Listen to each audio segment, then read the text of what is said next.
देखो भाई, हम स्टैटिस्टिक्स पढ़ते क्यों हैं? ठीक है, स्टैटिस्टिक्स हम इसीलिए पढ़ते हैं because statistics is a science of collecting, organising and analysing data. Data का जो साइंस है वो एक ही टर्म से आपका डिराइव होता है, स्टैटिस्टिक्स से, स्टैट्स। यानी कि मुझे पर्टिकुलरली अपने डेटा को अगर समझना है तो मुझे उसके पीछे के बिहेवियर को समझना होगा। बिहेवियर मतलब उसका मीन कैसा है, उसका मीडियन कैसा है, मोड कैसा है, उसका पॉपुलेशन कैसा है, सैंपल क्या है, वेरिएंस क्या है, स्टैंडर्ड डेविएशन क्या है, टोटल वैल्यूज कितने हैं, एवरेज वैल्यूज कितने हैं, मैक्सिमम क्या है, मिनिमम क्या है। उस डेटा के सारे क्वेश्चन है ना, कैसे है ना। तो इन सारे क्वेश्चन की अंडरस्टैंडिंग ही क्या कहलाती है, मेरी स्टैटिस्टिक्स कहलाती है। इसलिए अगर मुझे डेटा को समझना है, प्लॉट तो बाद का काम है, उससे पहले उस डेटा के बिहेवियर को समझना होगा, और बिहेवियर को समझने के लिए हम स्टैटिस्टिक्स को ही फॉलो करते हैं। तो दो तरीके से हमारा स्टैटिस्टिक्स डिवाइड हो जाता है। एक होता है हमारा डिस्क्रिप्टिव स्टैटिस्टिक्स और एक होता है इन्फ्रेंशियल स्टैटिस्टिक्स। डिस्क्रिप्टिव स्टैट्स या इन्फ्रेंशियल स्टैट्स। डिस्क्रिप्टिव स्टैट्स वो स्टैट्स जिसमें आप सेंट्रल टेंडेंसी को मेजर करते हैं। सेंट्रल टेंडेंसी मतलब उस डेटा का मीन क्या है, उस डेटा का मीडियन क्या है और उस डेटा का मोड क्या है। ये तीन चीजें आप चेक करते हैं किसमें, डिस्क्रिप्टिव स्टैटिस्टिक्स। मतलब डेटा को डिस्क्राइब करते हैं, एवरेज वैल्यू कितना है। जैसे अगर मैं मान लेता हूँ पॉपुलेशन, यानी जो इंडिया की पॉपुलेशन है, तो एवरेज पॉपुलेशन कितनी है, ठीक है, हर एक स्टेट की। मतलब अगर इंडिया की पॉपुलेशन है 140 करोड़, तो हर एक स्टेट की एवरेज पॉपुलेशन कितनी है, तो नंबर ऑफ स्टेट्स जितने 30 हैं या 29, उससे डिवाइड कर दो और उससे एवरेज पॉपुलेशन पता लग जाएगा हमें, है ना। अगर मैं यही चीज आपसे पूछूं कि मुझे ये बताओ एवरेज इनकम कितनी है लोगों की, तो इंडिया में सभी लोगों की income divided by their population, तो एक एवरेज इनकम हर बंदे की पता लग जाएगी। तो ये जो एवरेज वैल्यू निकालना होता है इसी को सेंट्रल टेंडेंसी बोलते हैं। मतलब डेटा के सेंटर का क्या वैल्यू है मेरा। तो तीन तरीके से निकलता है, मीन, मीडियन और मोड। ठीक है, तो डिस्क्रिप्टिव स्टैटिस्टिक्स में हम ये पढ़ते हैं। दूसरा हम ये पढ़ते हैं डिस्पर्जन, डेटा मेरा कितना फैला हुआ है, स्कैटर्ड कितना ज्यादा है। जितना ज्यादा स्कैटर्ड प्लॉट में फैला हुआ दिखेगा इट मींस डेटा स्कैटर्ड है, और जितना आसपास दिखेगा, पास पास दिखेगा, जैसे पेंगुइन वाले में देख रहे थे ना, ऑरेंज वाले अलग थे, ब्लू वाले अलग थे, तो उसका मतलब स्कैटर्डनेस कम है, डिस्पर्सन कम है। डिस्पर्सन जितना ज्यादा होगा एनालिसिस उतना टफ होगा। डिस्पर्सन जितना पास होगा उसके बेसिस पे हम एनालिसिस कर सकते हैं। तो डिस्क्रिप्टिव स्टैटिस्टिक्स में दो पोर्शन पे हम काम करते हैं। ठीक है, डिस्क्रिप्टिव स्टैटिस्टिक्स पे हम तब काम करते हैं जब मेरे पे पूरे डेटा का एक्सेस हो। जैसे मैं पूछूं इंडिया की एवरेज एज क्या है, तो क्या हर बंदे से जाके एज पूछी गई है क्या, फिर अंदाजा लगाया गया। लेकिन अगर मैं पूछूं इस क्लास की एवरेज एज क्या है, तो हमें पता लग जाएगी, सबका age divided by total number of candidates, है ना, कोई डाउट तो नहीं। तो हम डिस्क्रिप्टिव स्टैटिस्टिक्स कब यूज करते हैं सतनाम, हम तब यूज करते हैं जब हमारे पास पूरा फिक्स्ड डेटा हो। ठीक है, फिक्स्ड डेटा मतलब पूरे डेटा का एक्सेस हो। और इन्फ्रेंशियल स्टैटिस्टिक्स कब यूज करते हैं, जब हमारे पास पूरे डेटा का एक्सेस नहीं हो। जैसे एग्जिट पोल आया था, कल आया था ना, देखा होगा। एग्जिट पोल में हर पार्टी, ये हर मीडिया चैनल ने किसको विन कराया था, बीजेपी को। क्या वो हर लोगों से पूछने गए थे क्या, नहीं, क्योंकि 140 करोड़ लोगों में से मान लेते हैं अगर 50 करोड़ ने भी अगर वोट दिया होगा तो 50 करोड़ से पूछने तो नहीं हो गए होंगे। एग्जिट पोल में उन्होंने अंदाजा लगाया, है ना, भाई इस स्टेट में इस जगह से कुछ लोगों से पूछ लिया, इस स्टेट में इस जगह से कुछ लोगों से पूछ लिया। जिन्होंने वोट नहीं भी दिया होगा वो भी कहेगा हाँ मैंने वोट दिया है, किसको, उसको वोट दिया है। एग्जिट पोल ऐसे ही बनता है। लेकिन एग्जिट पोल गलत भी हो सकता है, और ये आज देख भी लिया राइट, है कि नहीं। तो इन्फ्लुएंशियल स्टैटिस्टिक्स तब काम आता है जब आपके पास पूरे डेटा का एक्सेस नहीं होता, जब आप सैंपल करते हैं, थोड़ा सा डेटा पिक करते हैं और उससे अंदाजा लगाते हैं।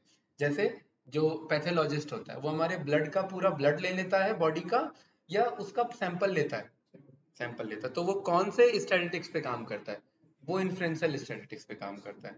और आप लोग किस पे काम करोगे, ज्यादातर डिस्क्रिप्टिव स्टैटिस्टिक्स पे काम करोगे।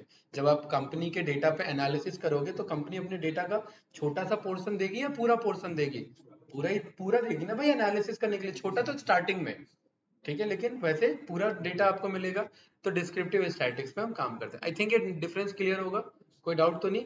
इसके अंदर हम पॉपुलेशन और सैंपलिंग इन दो टॉपिक को पढ़ते हैं, जो कि आगे हमने पढ़ा है, अभी डिटेल में पढ़ेंगे। तो साइंस ऑफ डेटा को कलेक्ट करना, डेटा को ऑर्गेनाइज करना और डेटा को फाइनली एनालाइज करना। इससे होता क्या है, इससे हमारा डिसीजन मेकिंग बेटर होता है। जैसे कल लोगों ने ये एग्जिट पोल का एनालिसिस किया, उससे डिसीजन मेकिंग हुआ होगा, ठीक है। लेकिन वो एनालिसिस गलत हुआ तो फिर डिसीजन मेकिंग भी गलत हो जाएगा हमारा। है, स्टॉक मार्केट बर्बाद हो गया एक दिन में, कल बहुत ज्यादा ऊपर गया तो आज उतनी दुगनी तेजी से नीचे भी आया। कारण डिसीजन मेकिंग खराब हो गया लोगों का। लोगों ने सोचा कि हमें फायदा होगा तो सब कुछ खरीद लिया, ये सोच करके कि जब भाई रिपोर्ट कार्ड अभी आया नहीं है, बस ये हवा चली है कि ये वो बंदा टॉप करने वाला है, लेकिन रिपोर्ट कार्ड में वैसा रिजल्ट नहीं आ रहा है, तो दिक्कत होगा कि नहीं होगा। तो इन्फ्लुएंशियल स्टैटिस्टिक्स या कोई भी स्टैटिस्टिक्स डिस्क्रिप्टिव हो, वो हमें हेल्प करता है डिसीजन मेकिंग में। डिसीजन मेकिंग वो करेक्ट होगा या इनकरेक्ट होगा उसमें हेल्प नहीं करता, ये ध्यान रखना भाई। डिसीजन मेकिंग मतलब आपको कुछ तो चुनाव करना है, या तो सही चुनाव करो या गलत, वो तो बाद में पता लगेगा, वो तो सच्चाई बाद में पता लगी जाएगी जब रिजल्ट आएगा। ठीक है, लेकिन और अच्छा है कि हम स्टैटिस्टिक्स का टॉपिक आज पढ़ रहे हैं क्योंकि एग्जाम्पल हम रिलेट कर सकेंगे। ठीक है, जैसे डेटा क्या होता है? डेटा का मतलब होता है एक फैक्ट और इंफॉर्मेशन, रॉ फॉर्मेट का डेटा। ठीक है, उस रॉ फॉर्मेट के डेटा को जब हम इंफॉर्मेशन में कन्वर्ट कर लेते हैं, वही हमारा एनालिसिस कहलाता है कि नहीं है? जैसे एज ऑफ स्टूडेंट मेरे कुछ ऐसे लिखे हुए हैं, इसको मैंने क्या बोल दिया कि ये डेटा है, लेकिन इसमें ये मुझे पता लग रहा है एवरेज एज कितनी है, मिनिमम एज कितनी है। नहीं, एवरेज एज बीच में जो आ रहा है वो एवरेज नहीं है, बीच में आने वाला तो मीडियन हुआ ना। एवरेज क्या होता है? मीन। ऐड करो जरा, कितना आ रहा है? 30 और 20 50, 50 और 25 75, 75 का हाफ 37.5, है ना? तो एवरेज एज कितनी निकली? 37.5। तो ये है एवरेज एज निकालना, मिनिमम एज निकालना, मैक्सिमम एज निकालना, टोटल काउंट निकालना, स्टूडेंट्स कितने हैं, ये सारे स्टैटिस्टिक्स के इंफॉर्मेशन है। यस या नो? ठीक है, दो तरीके से स्टैटिस्टिक्स होता है, अभी बताया था, डिस्क्रिप्टिव। अब डिटेल में इसे थोड़ा सा जानेंगे। करते क्या हम इसमें? डेटा को पहले ऑर्गेनाइज करते हैं, डेटा अलग अलग जगह से कलेक्ट किया और उसको फिर ऑर्गेनाइज करेंगे, फिर उस डेटा को समराइज करेंगे, और समराइज करने के बाद अगर प्रेजेंट करना है तो ग्राफ या नंबर्स के थ्रू हम उनको प्रेजेंट कर सकते हैं। कैसे, क्या क्या समराइजेशन में यूज कर सकते हैं? बार ग्राफ यूज कर सकते हैं, हिस्टोग्राम यूज कर सकते हैं, पाई चार्ट यूज कर सकते हैं, और स्क्यूनेस चेक करने के लिए ये सारी चीजें हम कर सकते हैं। ये सब हमने पहले इसलिए पढ़ लिया सो दैट अब रिलेट कर सके, है ना? सेंट्रल टेंडेंसी में हम डेटा के बारे में डिस्क्राइब करते हैं कि डेटा है कैसा, क्या निकालते हैं उसमें, मीन, मीडियन और मोड, ये तीन चीजें बताया अभी। उसके बाद हम ये बताते हैं डेटा डिस्पर्स कितना है, यानी वेरिएबिलिटी कितना है, वे वेरी कितना कर रहा है, मतलब ज्यादा है तो बहुत ज्यादा है और कम है तो बहुत कम है। जैसे इंडिया में लोगों की आमदनी, अमीर लोगों के पास बहुत पैसा है और गरीबों के पास बहुत कम पैसा है, तो बहुत ज्यादा डिस्पर्स है, डेटा कैसा है? डिस्पर्स। इससे होता पता है क्या है? इससे अमीर और अमीर होते हैं और गरीब होते हैं। एक एग्जांपल लो, कॉलेज में दो बच्चे एडमिशन लेते हैं, एक पावरफुल नेता का बेटा एडमिशन लेता है और एक नॉर्मल आम आदमी का। ठीक है, तो ज्यादा कॉलेज में पावर कौन दिखाएगा अपना?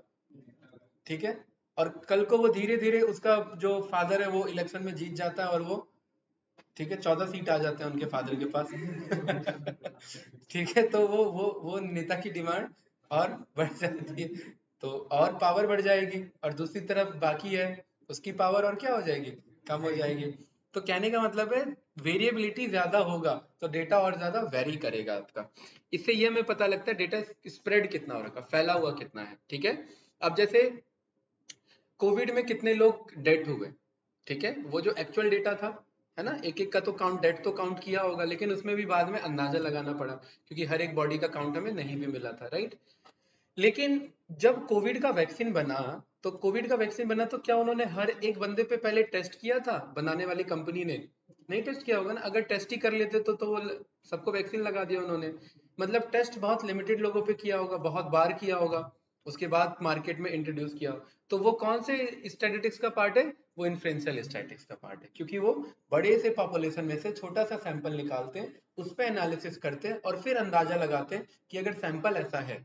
अब जैसे भाई कोई पी के चले गया और उसने जाकर के ब्लड टेस्ट अपना करा लिया, तो ब्लड में क्या निकलेगा? अल्कोहल ही अल्कोहल निकलेगा।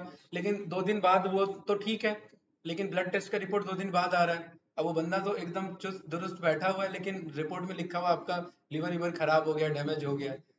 क्योंकि ब्लड रिपोर्ट में अल्कोहल बहुत ज्यादा, वो तो 2 दिन पहले था ना भाई, अभी थोड़ी ना है। यस या नो?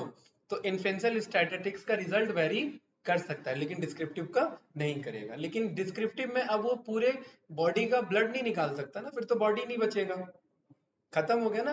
तो ऐसे ही वो वैक्सीन भी हर एक पे ट्राई नहीं कर सकते, फिर तो बंदा ही नहीं बचेगा, फिर लगाएंगे किसे अगर ट्राई ही कर लिया तो, राइट। तो इस वेरिएबिलिटी में हम रेंज चेक करते हैं, मतलब मिनिमम और मैक्सिमम में कितना डिफरेंस है, यानी अमीर कितना अमीर है और गरीब कितना गरीब है, ये डिफरेंस पता हमें लग जाता है।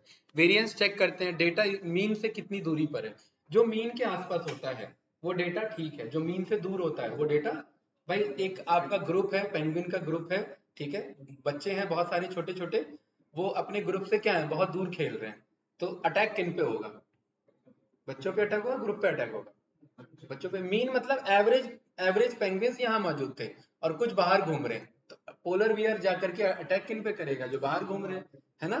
शेर जब किसी झुंड पे अटैक करता है तो वो मीन को डिस्पर्स कर देता है, देखते हो, जो डेटा स्कैटर्ड, जो डेटा क्लस्टर्ड होता है आसपास होता है उसको क्या करा देता है, फैला देता है, फैलाने से क्या होता है, कमजोर बंदा और कमजोर हो जाता है, बस जाकर के उसे क्या करना है, पकड़ना है गर्दन किसी एक की, राइट।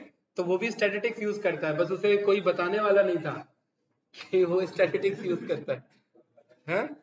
तो डेटा एनालिस्ट वाला काम कर रहा है वो बचपन से, ठीक है, और इसलिए तो सक्सेस भी होता है भाई, अदरवाइज तो सक्सेस नहीं हासिल होगा, भूख से मर जाएगा। स्टैंडर्ड डेविएशन इसी वेरिएंस का स्क्वायर रूट होता है, ठीक है। फिर हमने क्वार्टाइल्स के बारे में ऑलरेडी पढ़ा हुआ है, Q1 Q2, पावर बीआई में भी बार बार पढ़ा हुआ है, और इसमें भी हो सकता है दोबारा हमें उसकी जरूरत पड़ेगी, तो ये भी हम इसके अंदर निकाल सकते हैं। Q1 यानी 25% डेटा हमारा इतना वैल्यू से कम है, ठीक है। Q2 यानी कि 50% डेटा इससे ऊपर है इस वैल्यू से, और 50% डेटा इससे नीचे है। Q3 मतलब 75% डेटा इससे नीचे है, और Q4 मतलब 100% डेटा उससे नीचे। IQR कैसे निकलता है ये तो हमने ऑलरेडी पढ़ा हुआ है ना, बॉक्स एंड विस्कर में, कैसे है ना भाई, ठीक है। Q3 माइनस Q1, कुछ पूछना है इसमें, पक्का, ओके। इन्फ्लुएंशियल स्टैटिस्टिक्स में हम क्या करते हैं कि पर्टिकुलरली हम पूरे डेटा में से कुछ डेटा को पिक करते हैं और उससे कंक्लूजन बनाते हैं, जैसे एग्जिट पोल था, और उस कंक्लूजन को बोलते हैं कि ऐसा ही होगा, लेकिन वो कंक्लूजन गलत भी हो सकता है, बाद में क्या सॉरी तो बोलना है नहीं जीती नहीं जीती, और क्या भाई ठीक है, इसमें हम अंदाजा लगाते हैं, क्योंकि गेम ऑफ प्रोबेबिलिटी है ना भाई, हर एक बंदे से पूछा गया है, अब वो बंदा झूठ बोल रहा है, सच, इसकी ईमानदारी कैसे टेस्ट होगी, क्या यहाँ पे टिक लगाते वक्त ये लिखा होता है क्या कि बीजेपी को वोट दिया था या किसको दिया था, बस टिक लगा होता है। आपने मेरे से पूछा किसको दिया था, क्या आपको पता है मैं सही जवाब दूंगा, गलत भी हो सकता है, तो इसलिए तो एग्जिट पोल गलत भी होते हैं और हुए भी हैं और हो भी रहे हैं, है कि नहीं है, ठीक है।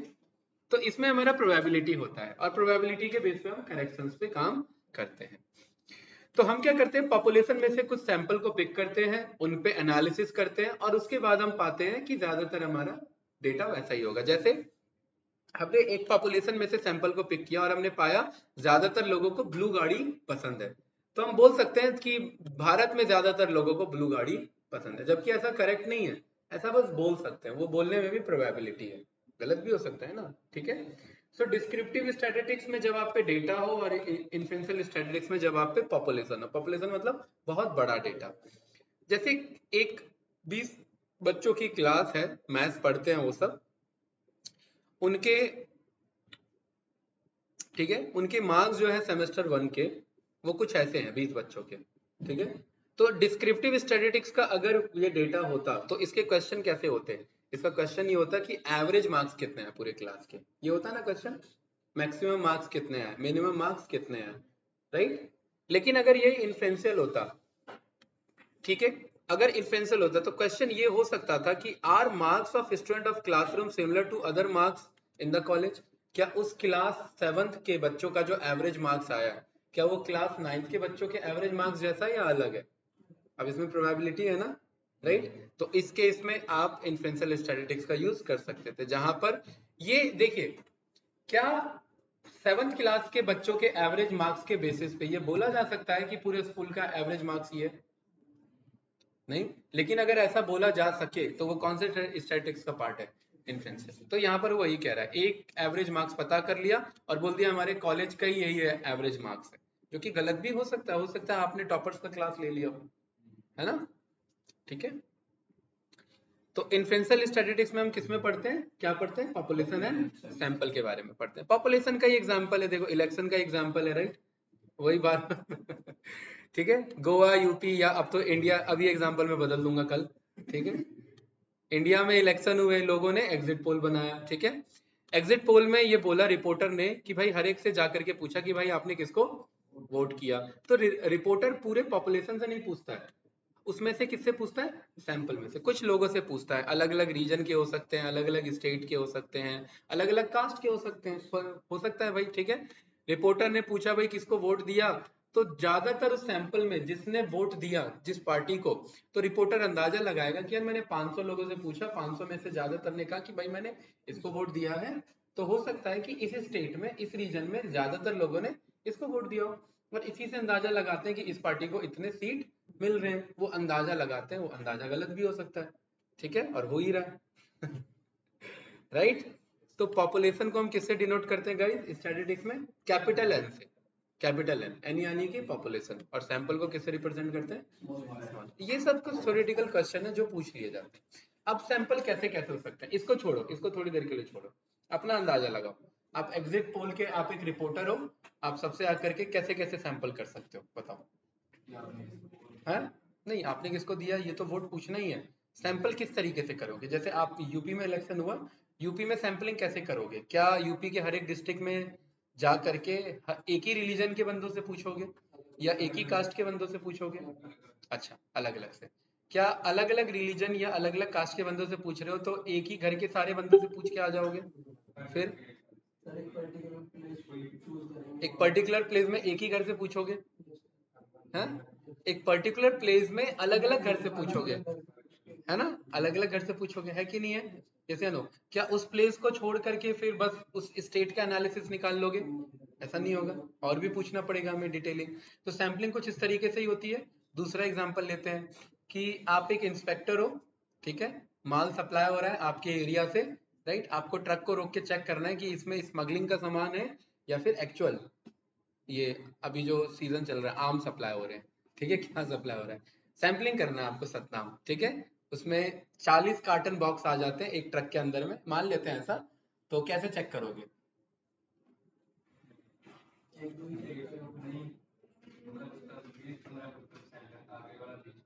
हम्म, 20 आगे वाले और 20, हाँ हाँ हाँ। अच्छा, और उससे अगर आइडिया है कि आप आगे से चेक करते हैं 20% को, तो स्मगलिंग का माल पीछे रखेगा। कैसे कैसे करोगे, मतलब सैंपलिंग का मतलब क्या होता है, सैंपलिंग का मतलब क्या होता है, इस जगह से ब्लड लेना जहां पर ज्यादातर इंफॉर्मेशन मिले, है ना भाई, है कि नहीं है? सैंपलिंग का मतलब तो ये ना। आप भी सैंपलिंग वहां कैसे करोगे? बीच में से भी हो सकता है, और ये हो सकता है 40 कार्टन बॉक्स है ना, हो सकते हैं कि नहीं हो सकते? 40 कार्टन बॉक्स में एक हो सकता है, देखो ये मैं क्यों बता रहा हूँ, या तो स्टार्टिंग के 2 कार्टन बॉक्स उठा लो, ठीक है, और पीछे के 2 कार्टन बॉक्स उठा लो, ऐसा हो सकता है। ये स्ट्रेटेजी बनाई आपने, है ना, स्ट्रेटेजी के अकॉर्डिंग सैंपलिंग किया। दूसरा क्या हो सकता है, रैंडम 4 कोई भी उठा लो जो मन कर रहा है, ठीक है, आंख बंद करो, सिक्के उछालो 4, जिसपे गिरे तो उठा लो उसे, कोई डाउट तो नहीं? वो भी हो सकता है रैंडम सैंपलिंग। और तीसरा क्या हो सकता है, तीसरा ये हो सकता है कि पहले एक बॉक्स को पिक किया और उसके बाद हर 5वें बॉक्स में से उठा लिया। पहले एक बॉक्स को पिक किया और बोला इसके बाद 5वां बॉक्स कौन है वो उठा लो, उसके बाद 5वां बॉक्स कौन है वो उठा लो, और वो उठा लो। पहला एक रैंडम होगा, इस तरीके से भी हो सकता है। और क्या हो सकता है, सोचो भाई, थोड़ा सा अंदाजा लगाओ। हम्म? अंदाजे तो लगाना है, कौन सा सही हुआ तो ठीक, देखो हमारा एग्जिट पोल एकदम सही था, गलत हुआ तो कोई बात नहीं, सरकार बदल गई और तो क्या। है, सारे कैसे कर लोगे भाई, वो सारा पॉसिबल नहीं होता, क्योंकि 40 ट्रक गुजरने हैं। आप एक ट्रक में उलझ जाओगे, आपका सीनियर जो डीजीपी है वो आपको निकाल देगा, कर क्या रहे हो भाई काम, ठीक है, टाइम बर्बाद कर रहे हो, हैं? एक एक निकाल के देखेंगे किस में से, एक में नहीं नहीं, एक ट्रक में से बताओ मुझे, कोई भी एक, हाँ कोई भी एक निकाल सकते हो। मतलब आशु, इस पूरे प्रोसीजर में आपने समझा क्या, कि अलग अलग तरीके से टेक्निक है सैम्पलिंग के, क्या है, टेक्निक है। तो वैसे ही सैम्पलिंग के कुछ हमारे टेक्निक होते हैं। सबसे इजी और आसान क्या है, रैंडम सैम्पलिंग करना। रैंडम सैम्पलिंग में क्या होता है, जैसे आपने बोला ना, कोई भी एक आध निकाल लो। एग्जिट पोल पूछने जा रहे थे, अचानक से जो सामने आ गया, हाँ भाई इधर आओ, वोट किसको दिया है, ऐसा पूछ लिया, ठीक है, कोई डाउट तो नहीं? नो। तो इस तरीके से आप कर सकते हैं। स्ट्रेटिफाइड में क्या होगा, स्ट्रेटिफाइड में स्ट्रेटेजी बनाएंगे कि मिक्स ना हो। जैसे कि अब जो है ना, अब उस ध्यान से देखना लॉजिकली, एक ट्रक में 5 तरीके के आपके हो जा रहे थे फ्रूट्स, मैंगो, एप्पल, बनाना, ग्रेप्स और पपाया, जो भी है, ये जा रहे थे। अब इसकी सैम्पलिंग कैसे करोगे भाई? अब कोशिश करोगे ना हर एक फ्रूट में से कुछ ना कुछ एक कार्टन उठाया जाए। लॉजिक बदला कि नहीं बदला? सैम्पलिंग, या एक ही मैंगो को चेक करके आगे भेज दोगे? सबको एक एक का कुछ ना कुछ तो चेक करोगे ना। तो वो स्ट्रेटिफाइड सैम्पलिंग का पार्ट हो जाएगा, जिसमें आप छोटे छोटे ग्रुप में बांट देते हैं, यानी स्ट्रेटा लेयरिंग में बांटते हैं। ये कुछ टेक्निकल टर्म है, याद नहीं रहते हैं उतने, लेकिन फिर भी इंटरव्यू से पहले कोशिश करना याद रहे। जैसे जेंडर का सर्वे कर रहे हैं भाई, ये सर्वे कर रहे हैं कि डीटीसी में जो लोगों के लिए बस है वो कितनी फ्रेंडली है। तो सर्वे में मेल और फीमेल अलग अलग भी तो कर सकते हैं ना। मेल के अकॉर्डिंग 10 20 40 लोगों से पूछ लिया, फीमेल में अलग अलग लोगों से पूछ लिया। तो एक स्ट्रेटेजी बनाई ना आपने सैम्पलिंग में, या जो रास्ते में मिल रहा है उससे पूछ लिया। एक स्ट्रेटेजी बनाई कि इतने लोगों से पूछेंगे। तीसरा जेंडर भी होता है भाई, ट्रांसजेंडर से पूछ लिया। जरूरी थोड़ा ना कि खाली 2 के लिए सर्वे कर रहे हो। तो एक स्ट्रेटेजी के अकॉर्डिंग, सो दैट ओवरलैप ना हो हमारा, है ना। जैसे हर अलग अलग प्रोफेशन से अलग अलग लोगों से भी पूछ लिया, एग्जिट बोल गई। डॉक्टर से अलग पूछ लिया, इंजीनियर से अलग पूछ लिया, लोग का क्या मानना है, ठीक है। तो इस केस में लाइक जैसे कि which is not consider are case of programming language known in this, it is can contain something this, so this is not a stratified. अब जैसे कि फॉर एग्जांपल, आप प्रोग्रामिंग लैंग्वेज के बारे में आप चेक करना चाह रहे हैं पॉपुलर प्रोग्रामिंग लैंग्वेज कौन सा है। आप डॉक्टर से जाके पूछेंगे क्या? फिर किससे पूछेंगे? किसी प्रोग्रामिंग के ग्रुप से पूछेंगे ना, जो प्रोग्रामर्स के ग्रुप है। तो वही यहाँ पर एग्जांपल दे रहा है कि अगर आप किसी और से, नर्स से पूछ के बैठे हैं, डॉक्टर से पूछ के बैठे हैं, नेता से पूछ के बैठे हैं, तो वो तो पूछेगा कौन सा हाँ बोलना है मुझे, वही बोल देगा। ठीक है। सिस्टमेटिक सैम्पलिंग ये क्या होता है? जैसे मैंने आपको बताया कि पहला बॉक्स पकड़ा, उसके बाद हर 5वां बॉक्स उठा लो भाई, है कि नहीं है? इस तरीके से सिस्टमेटिक हो सकता है। जैसे कि आप सर्वे कर रहे हैं मॉल में, कोविड के बारे में कर रहे हैं, तो किसी भी एक बंदे को पिक कर लिया और बोला, आपने इंस्ट्रक्टर हो, सब इंस्पेक्टर या इंस्पेक्टर हो या आईपीएस ऑफिसर हो, जो भी हो, जो पोस्ट आपको अच्छा लग रहा है ले लो, ठीक है। आपने बोला कि भाई पहले बंदा जो आ रहा है उसे पकड़ो, उसके बाद हर 10वें बंदे से पूछते रहना या उनकी टेम्परेचर चेकिंग करते रहना कि कोविड तो नहीं है। जैसे जब कोविड का केस आया था, देखा था ना, किसी को भी रोक के सैंपल ले लिया जा रहा था कि भाई कोविड का केस तो नहीं है। पहले तो सबका हो रहा था, जो कि एकदम डिफिकल्ट काम था, हर एक का जाना, जांच कराना, इसलिए सबको अलाउ कर भी नहीं रहे थे। लेकिन फिर स्ट्रेटेजी लगाया उन्होंने कि हर 10 में से पूछ लिया, अगर एक आध को भी निकला तो वो पूरा फ्लाइट रोक दिया, कुछ इस तरीके से, राइट। कन्वीनियंस सैम्पलिंग क्या होता है भाई? कन्वीनियंस सैम्पलिंग क्या है? अब थानेदार बैठे हैं, थानेदार कह रहे हैं कि भाई उनका एक कार्टन यहीं पास, हाथ हाथ उनका यहीं तक पहुंच पा रहा है, ठीक है। थानेदार साहब का क्यों है सतनाम? थानेदार साहब का हाथ यहीं तक पहुंच पा रहा है, तो इसी में से माल उठा के चेक कर लिया और सही है तो ठीक, आगे भेजो, वरना वरना बाहर। तो ये कन्वीनियंस हो गया। कन्वीनियंट मीन्स कि जो जो आपका वो है सैंपल लेने वाला बंदा, वो अपने इंटरेस्ट के हिसाब से काम कर रहा है, ठीक है। हाँ भाई, जिसका उसका इंटरेस्ट कर रहा है वो उसी में से पूछ रहा है, राइट। वो पैम्पलेट बांटने वाले होते हैं ना, वो भी सैम्पलिंग होता है। अब उसको मालिक ने भेजा भाई जाके पैम्पलेट बांटना, वो क्या कह रहा है, एक बंदा मिला उसी को बोल दिया ले जाओ सारे, ये फोटो के अंदर रख दिया, उसका तो माल तो बेकार हुआ ना। कुछ बंदे होते हैं रोड पे फैला देते हैं, ठीक है। देखा होगा ये सब प्रैक्टिकल एग्जांपल आपने देखे होंगे। तो ये कन्वीनियंस हो गया, हाँ, राइट, कुछ इस तरीके से। तो जैसे कि डेटा साइंस का आप सर्वे कर रहे हैं, तो डेटा साइंस के सर्वे में डेटा साइंस का कोर्स करना चाहिए नहीं करना चाहिए, इसके लिए किन कैंडिडेट से पूछेंगे? इस फील्ड के हैं। और उस फील्ड में भी किन से पूछोगे? जो जावा डेवलपर है, फिर जो पाइथन से रिलेटेड है, यस या नो, या डेटा एनालिटिक्स हो। तो ये कन्वीनियंस सैम्पलिंग हुआ कि नहीं हुआ आपका? तो एक बार में वो हो गया ना, सॉर्ट आउट हो गया कि भाई मुझे इतने लोगों से ही पूछना है, राइट। तो कुछ इस तरीके से आप वर्क करते हैं। तो example 1 random sampling, example 2 RBI जो आपका केस स्टडी करती है स्ट्रेटिफाइड का। ये सारे आपके कौन से टेक्निक होते हैं भाई आशु? सैम्पलिंग टेक्निक्स होते हैं। कोई डाउट तो नहीं? समझ में आ रहा है? इजी है, ठीक है। वेरिएबल्स क्या होते हैं गाइस? वेरिएबल्स जो आपके वैल्यूज होते हैं उन्हें अलग तरीके से डिफाइड किया गया, क्लासिफाई किया गया। कुछ पॉइंट में वैल्यू होते हैं, कुछ फ्लोटिंग वैल्यू होता है, कुछ फिक्स्ड वैल्यू होता है, कोई टेक्सचुअल वैल्यू होता है, कोई डेट एंड टाइम वैल्यू होता है ना। तो प्रॉपर्टी जिनको आप चेक कर सके, जिनको आप काउंट कर सके, जिनका कुछ मीनिंग हो, ठीक है, वो वेरिएबल्स हैं। दो तरीके से होते हैं भाई आदिल, एक तो क्वांटिटेटिव और एक क्वालिटेटिव, और ये बहुत यूज होता है, टेक्निकल टर्म है, ठीक है। क्वांटिटेटिव मींस जिनका क्वांटिटी मेजर किया जा सके, जो जिनका एक न्यूमेरिकल आंसर हो। इसमें दो पार्ट होते हैं अगेन क्वांटिटेटिव में, एक आपका कंटिन्यूस और एक आपका डिस्क्रीट, ठीक है। यानी एक होता है फिक्स्ड वैल्यू होल नंबर वाले 1 2 3 4 5 6, और एक होते हैं फ्लोटिंग वैल्यू वाले। कौन से होते हैं? फ्लोटिंग वैल्यू वाले। तो यहां पर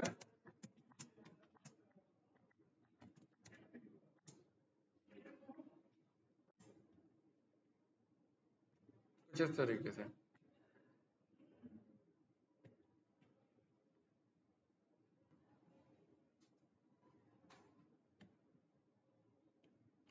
इस बंदे का सही है, यूट्यूब का है, ठीक है। वेरिएबल राइट, क्वांटिटेटिव और क्वालिटेटिव। क्वांटिटेटिव कितने पार्ट में होते हैं? दो पार्ट में, एक होता है डिस्क्रीट और एक आपका कंटिन्यूस। अभी यही दो टर्म यूज किए थे। डिस्क्रीट कौन से ध्यान देंगे? जो फिक्स्ड वैल्यू होते हैं। फिक्स्ड वैल्यू जैसे अभी हम कितने मौजूद हैं? 4 4.5 तो नहीं है ना, जैसे नो, लेकिन आपकी हाइट कितनी है? क्या ये फिक्स्ड होगी? फिर 5 7 पॉइंट समथिंग कुछ कुछ कुछ होगी। क्या फिक्स्ड है? क्या 5 6 ऐसी हाइट तो फिक्स नहीं है, किसी की कोई डाउट तो नहीं।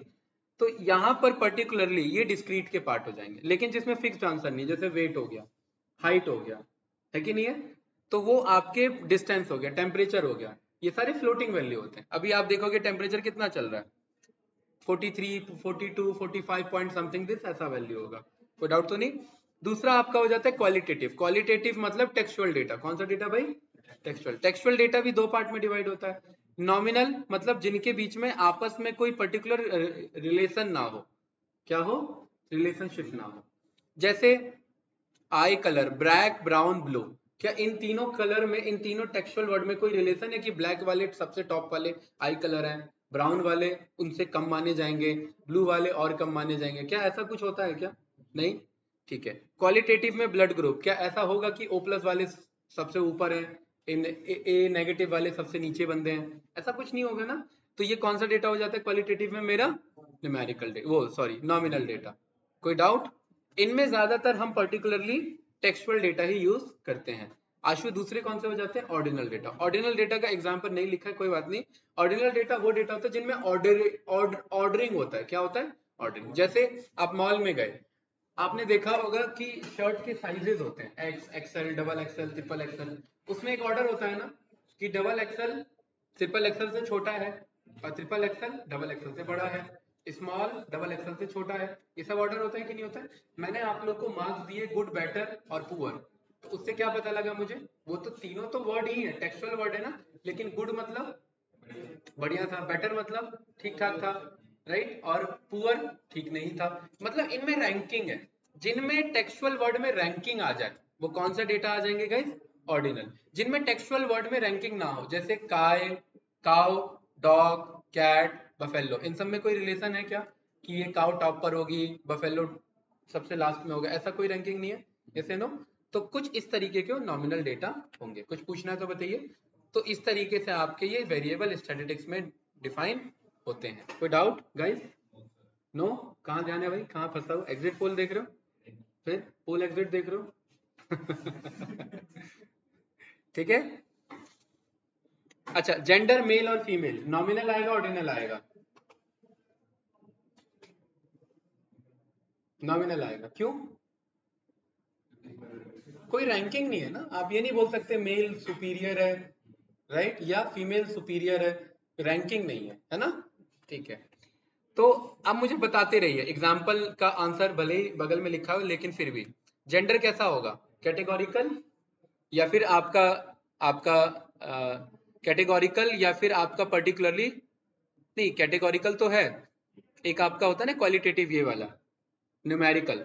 देखो इसके ना चार नाम है आदिल, क्वांटिटेटिव, क्वालिटेटिव, न्यूमेरिकल और कैटेगोरिकल। ठीक है। न्यूमेरिकल के दो पार्ट, कंटिन्यूस और डिस्क्रीट। ये इमेज भी मैं लगा दूंगा, ठीक है। तो बताइए जेंडर कैसा है? Textual data. टेक्सचुअल को क्या बोलते हैं? Categorical data. कैटेगरी में डिवाइडेड है, राइट। अच्छा, ये आपका मैरिटल स्टेटस, कैटेगोरिकल क्यों भाई? यस और नो लिखा होगा, ट्रू और फॉल्स लिखा होगा। ओके, रिवर की लेंथ न्यूमेरिकल या कैटेगोरिकल? न्यूमेरिकल। न्यूमेरिकल में कौन सा, कंटिन्यूस या डिस्क्रीट? कंटिन्यूस क्यों? क्योंकि उसकी लंबाई फिक्स नहीं है, पॉइंट में भी आंसर आ सकता है। किसी स्टेट का पॉपुलेशन कैटेगोरिकल या न्यूमेरिकल? न्यूमेरिकल। न्यूमेरिकल में कौन सा, डिस्क्रीट। डिस्क्रीट क्यों? क्योंकि पॉपुलेशन 3.5 करोड़ होगा तो 3.5 करोड़ में एक वैल्यू फिक्स होगा ना। ये तो नहीं होगा ना कि मान लेते हैं किसी स्टेट की पॉपुलेशन है 2996, तो 2996.5 तो नहीं होगा, आधा बंदा कौन है भाइयों? या तो 96 होगा या 97 होगा। 96.5 देखा है? नहीं होगा ना ऐसा। ठीक है, सॉन्ग का, गाने का लेंथ, गाने का लेंथ कितना होगा, फिक्स कैसे होगा? कंटिन्यूस यहाँ पर है, फिक्स कैसे होगा सोचो भाई। 60 मिनट और मिली सेकेंड माइक्रो सेकेंड होता है कि नहीं होता है, फ्लोटिंग वैल्यू, डॉट आता है कि नहीं आता है? ठीक है, ब्लड प्रेशर, कभी डॉक्टर ने बोला कि 120 पॉइंट इतना बीपी है आपका? नहीं, क्या बोलता है 120, 160, 170, 80, जो भी है, पॉइंट तो नहीं लगाता। पिन कोड, पिन कोड दोनों हो सकता है, कैटेगोरिकल भी और डिस्क्रीट भी, लेकिन हम अगर नंबर है तो हम उसे डिस्क्रीट बोल देंगे। डिस्क्रीट मतलब न्यूमेरिकल का पार्ट। ठीक है, तो हम इस तरीके से गाइस पर्टिकुलरली वेरिएबल को मेजरमेंट कर सकते हैं। ठीक है, नॉमिनल आपके कैटेगोरिकल डेटा होते हैं। ठीक है, कैटेगरी यानी कि टेक्सचुअल डेटा का नॉमिनल पार्ट, दो पार्ट होते हैं, नॉमिनल और ऑर्डिनल। ठीक है, तो जिसमें कलर हो गया, जेंडर हो गया, टाइप्स ऑफ फ्लावर्स हो गए। ऑर्डर, ऑर्डर वो डेटा होते हैं जिनमें रैंकिंग होता है, तो ये ऑर्डिनल डेटा कहलाते हैं। कौन से डेटा कहलाते हैं? Ordinal data. एक होता है नॉमिनल डेटा और एक होता है ऑर्डिनल डेटा। ये जो है ना नॉमिनल और ऑर्डिनल, ऑर्डिनल जिनमें रैंकिंग होता है, first, first division, second division, third division, ये सब क्या है? ये है तो टेक्सचुअल वर्ड ही, FIRST DIV SION, लेकिन इनमें एक रैंकिंग है ना, तो वो उसी को शो करता है। जैसे magistrate, sub divisional magistrate, PM, deputy PM जो भी बनने वाले हैं, इन सब में क्या है, एक रैंकिंग है। ठीक है, तो ये कौन सा डेटा है? ऑर्डिनल डेटा है। ऑर्डर, ऑर्डर है सिर्फ, इनमें ऑर्डर्स हैं, राइट। ठीक है, इंटरवल गाइस कौन से डेटा होते हैं? जिनमें रेंज होता है। जैसे कभी कभार ऐसा भी डेटा आ जाता है टेम्परेचर 70 से 80 चल रहा है ना, तो ये इंटरवल डेटा आपके आ जाते हैं। ठीक है, जिनमें दो दो वैल्यू आ गई, मतलब एक फिक्स वैल्यू नहीं लिखी है, एक रेंज आ गया, तो ये इंटरवल डेटा। रेशियो डेटा कौन से होते हैं आपके पर्टिकुलरली? जो फ्लोटिंग वाले होते हैं। रेशियो यानी कि पॉइंट वाले डेटा, पॉइंट वाले को कौन सा बोला जाता है? कंटिन्यूस। तो आप कंटिन्यूस बोलो या रेशियो डेटा। अब यहाँ पर कुछ आपके हिस्टोग्राम के टर्म आ जाते हैं, फ्रीक्वेंसी डिस्ट्रीब्यूशन और क्यूमुलेटिव डिस्ट्रीब्यूशन। और ये हमारा कौन सा टॉपिक चल रहा है गाइस अभी? Descriptive statistics. कौन सा? डिस्क्रिप्टिव। डिस्क्रिप्टिव स्टैटिस्टिक्स में फ्रीक्वेंसी डिस्ट्रीब्यूशन, फ्रीक्वेंसी मतलब कौन सी चीज कितनी बार है। जैसे मैं बोलूं इस पूरे रूम का, या जो ये आपका स्पेस है, यहाँ पर मुझे बताओ हर चीज कितनी बार मौजूद है। ये लैपटॉप कितने मौजूद है? 4। ठीक है, चेयर्स कितने मौजूद हैं? गिनने पड़ेंगे, है ना। तो इस चीज को बोला जाता है फ्रीक्वेंसी डिस्ट्रीब्यूशन। यहाँ पर ये डेटा है, इस डेटा के अकॉर्डिंग अब बताइए कौन सा डेटा कितनी बार है? रोजेस 3 है, लिलीज 4 एंड सनफ्लावर्स 2 है।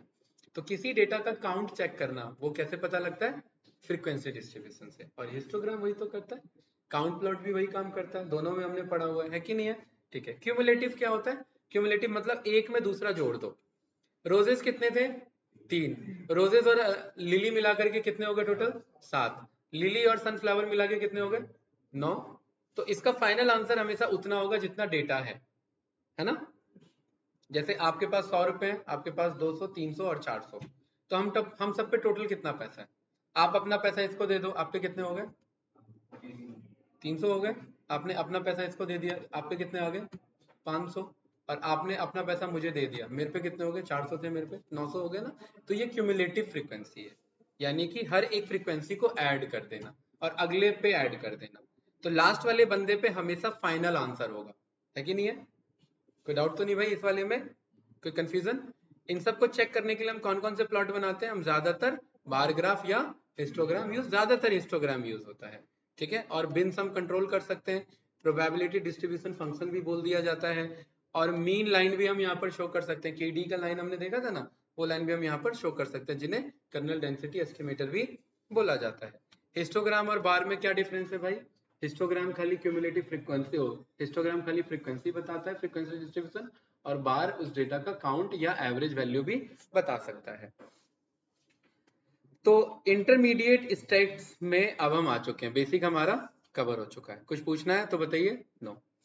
अब इसमें हम पढ़ेंगे डिस्क्रिप्टिव में सेंट्रल टेंडेंसी, जिसमें मीन मीडियन मोड पढ़ेंगे, फिर डिस्पर्सन पढ़ेंगे, फिर गॉसियन डिस्ट्रीब्यूशन के बारे में पढ़ेंगे, जेड स्कोर टी स्कोर पढ़ेंगे, और नॉर्मल डिस्ट्रीब्यूशन के बारे में पढ़ेंगे।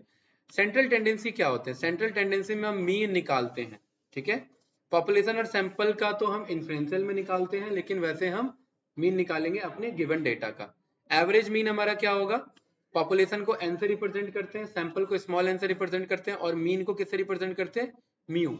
क्या बोला जाता है इसे? म्यू। ये म्यू बोलने का तरीका है, ये कुछ इस तरीके का दिखता है। और ये निकलता कैसे? क्या कह रहे हो, कुछ पूछ रहे हो? ये निकलता कैसे? Sum of all value divided by total number of values. ये तो पढ़ा हुआ है हमने, है ना। सेंट्रल टेंडेंसी में हम तीन चीजें चेक करते हैं, मीन, मीडियन और मोड। आउटलायर में हम क्या चेक करते हैं? अपने क्वांटाइल्स, यस या नो? आउटलायर पढ़ा था ना हमने। आउटलायर में हम यहाँ पर वही चेक करेंगे। इससे हमें ये पता लग जाता है कि मीन जो है वो मेरा आउटलायर सेंसिटिव होता है। अगर डेटा में आउटलायर बढ़ जाएगा तो उससे क्या हो जाएगा? मेरा मीन खराब हो जाएगा। देख रहे हैं? जैसे अगर ये 1 2 3 है तो इसका मीन कितना हुआ भाई? 3 2 5 और 1 6, 6 का हाफ। 6 डिवाइडेड बाई 3 कितना हुआ? 2। टोटल नंबर ऑफ वैल्यू होता है ना। तो यहाँ पर मेरा क्या हो गया? 2 मीन हो गया। लेकिन अगर कोई आउटलायर आ गया इसमें तो अब मेरा मीन कितना हो गया? 27। तो मीन मेरा खराब हो जाता है, किसके कारण? आउटलायर के कारण। आउटलायर कौन होते हैं? गलत डेटा पॉइंट्स, जो उनके साथ सेट नहीं बैठ रहे हैं। जैसे नर्सरी क्लास में आप अगर पढ़ने बैठ जाओगे तो आप उस क्लास के क्या हो? आउटलायर्स हो, है ना भाई। उस डेटा के साथ आप मैच नहीं कर रहे हो ना। कैसे नो भाई? नहीं समझ में आया? ये एग्जांपल याद रहेगा हमेशा आउटलायर्स का, ठीक है। उस डेटा के एक्यूरेसी से मैच नहीं कर रहे हो। उन सब का एवरेज आईक्यू क्या होगा? फर्स्ट क्लास के बच्चे हैं, छोटा सा छोटे मोटे क्वेश्चन सॉल्व करने वाले होंगे वो, हैं। और आप टीचर को तंग कर रहे हो वहां बैठ करके, ये बताओ, वो बताओ, ये बताओ। चीजें खराब होंगी हमारी। तो मीन वैल्यू खराब हो जाती है किसके चक्कर में? आउटलायर के चक्कर में। और आउटलायर जरूरी नहीं है कि पॉजिटिव ही हो। अब 12वीं क्लास में पहली क्लास का बच्चा बैठ जाए तो भी आउटलायर है वो। क्यों? उसे कुछ पल्ले पड़ना ही नहीं है ना। तो ऐसा ही होता है। तो दोनों तरफ से आउटलायर होता है। इसलिए हमने बॉक्स एंड विस्पर प्लॉट में पढ़ा था, लोअर तरफ भी होता है और अपर तरफ भी होता है, दोनों तरफ आउटलायर होता है, ठीक है। मीडियन क्या करता है? मीडियन सेंट्रल वैल्यू को रिटर्न करता है, ठीक है। जैसे सबसे पहले हम क्या करते हैं? मीडियन निकालने के लिए हम नंबर को असेंडिंग ऑर्डर में अरेंज कर देते हैं, और फिर चेक करते हैं इसमें सेंटर में कौन सा वैल्यू आ रहा है। 1 2 3 4 5 में सेंटर में कौन आ रहा है? 3। तो ये 3 क्या है इस डेटा का? मीडियन पॉइंट, मीडियन पॉइंट, ठीक है। डेटा का हमारा काउंट कितना है? 5, ठीक है। अगर काउंट मेरा ऑड है तो बीच में ही डायरेक्ट मुझे मीडियन मिल जाएगा, लेकिन काउंट अगर इवन निकल गया तो 2 मीडियन हो जाएंगे मेरे। तो 2 मीडियन को फिर मैं डिवाइड कर दूंगा। जैसे फॉर एग्जांपल भूल जाओ यहाँ 5 है, यहाँ पर बस 4 ही है, ऐसे 1 2 3 4। इसमें मीडियन कितने हैं? 2 नंबर, 2 और 3। तो उन 2 और 3 का हाफ एवरेज ले लो, तो कितना आएगा? 2 एंड 2 प्लस 3 यानी 5, 5 डिवाइडेड बाई 2 2.5। 10 कैसे बता रहे हो भाई? क्या बता रहे हो? ढाई बता रहे हो? हाँ, ठीक है। तो 2.5 आ जाएगा ना। तो 2.5 मीडियन को रिप्रेजेंट करेगा। कोई डाउट तो नहीं? ओके। काउंट अगेन, अगर आपका पर्टिकुलरली इवन आ जाता है तो 2 नंबर पिक करने होते हैं, ऑड आ जाता है तो 1 नंबर पिक करने होते हैं, ठीक है। अब यही तो अभी पार्टी के पास दिक्कत है, किसे पिक करें। ठीक है। आउटलायर, मीडियन में आउटलायर अफेक्ट उतना नहीं करता, इसलिए हम मीडियन को पिक करते हैं। आउटलायर जब जब डेटा में हो तो हम किसको पिक करेंगे? मीडियन वैल्यू को। जैसे इस डेटा में आउटलायर था 100, लेकिन हमने इसे असेंडिंग ऑर्डर में अरेंज कर दिया। मेरा मीडियन कहाँ पर आ रहा है? ये बीच के 2 वैल्यू, इनका हाफ निकाल लेंगे तो क्या है? 2.5। पहले भी इतना आ रहा था, अब भी इतना आ रहा है, तो क्या अफेक्ट हुआ मेरा मीडियन से, आउटलायर से मीडियन? नो। इसलिए जब जब आउटलायर हो तब तक हम क्या यूज करेंगे? मीडियन, मीडियन यूज करेंगे, डिफरेंस नहीं। यहाँ कह रहा है कि आपको ज्यादा डिफरेंस नहीं मिलेगा, ठीक है। कोई डाउट तो नहीं भाई? कुछ पूछना है सतनाम? कुछ तो पूछना है। ये लाइन क्या लिखा है ये बता दे। ये पूरा, अगर आउटलायर आपके डेटा में नहीं है तो मीडियन कितना आ रहा है इसका?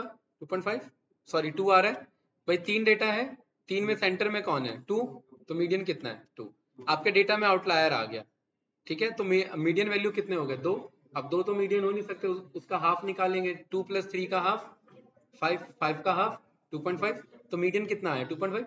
ज्यादा मीडियन में चेंजेस कहाँ आए, पहले 2 था अब कितना आ गया 2.5 आ गया, ज्यादा तो चेंजेस नहीं आया ना, उसकी तरह पहले 2 था और फिर 37 आ गया मीन एक ही बार में, नहीं आया ना उतने चेंजेस, इसीलिए आप कह रहे हैं there are no much difference, ठीक है, ज्यादा डिफरेंस नहीं है, इसलिए सो आउटलायर वर्क ग्रेट, यानी मीडियन के केस में आउटलायर का उतना फर्क नहीं पड़ता हमारा। ठीक है भाई, कोई डाउट तो नहीं। जैसे कैसे पता करो, नर्सरी क्लास के सारे बच्चे बैठे, राइट, हमें बीच में एक हमने उन सबको एक लाइन में बैठा दिया असेंडिंग ऑर्डर में एज के अकॉर्डिंग, तो आप अगर वहां बैठे हो उस क्लास में तो आप तो सबसे पीछे चले आओगे ना, लेकिन एवरेज एज निकालेंगे तो आप उसमें इंक्लूड हो जाओगे और उनका एवरेज एज खराब हो जाएगा, लेकिन अगर मीडियन एज निकालेंगे तो आप उस डेटा में पिक ही नहीं हुए, तो बीच का कोई नर्सरी वाला ही बंदा पिक होगा, तो मीडियन से आप आउटलायर से बचने के लिए हम क्या यूज कर लेते हैं, मीडियन को यूज कर लेते हैं। ठीक है भाई, बस यहाँ पर वही लिखा हुआ है। मोड का मतलब क्या होता है कि कौन सी चीज कितनी बार रिपीट है और उसमें सबसे ज्यादा क्या रिपीट है, जो सबसे ज्यादा रिपीट होगा वो क्या कहलाएगा, मोड। इसमें कौन है भाई, देखो जरा, 6 है, यहाँ बता रहा है 2 2 बार है, 6 3 बार है, तो मोड क्या हो गया 6 हो गया। इस वाले में बताइए,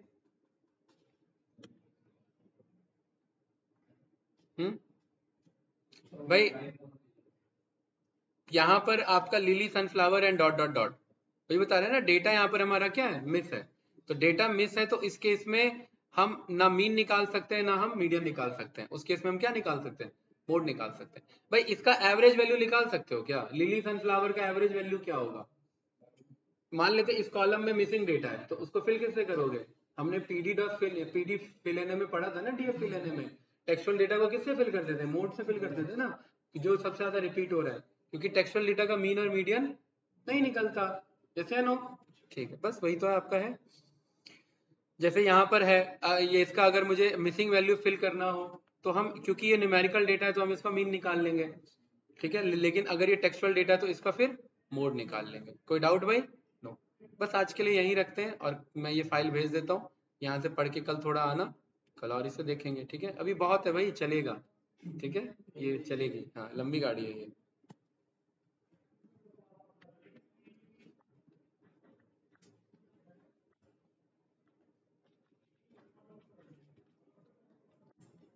अच्छा कैसी लगी लोरी भाई।